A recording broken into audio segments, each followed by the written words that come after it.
Okay, it's 7:45 in the morning on December 13th.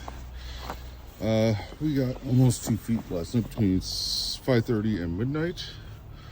So now I have to clean up around my truck, this whole part of the driveway, and well, Union Road is clear. So let's see how long it takes me. All right, I managed to get my truck cleaned off. Got most of this back area done. The problem is in between the houses here, I really don't have anywhere to put this snow, and it fell off the fucking roof over there. So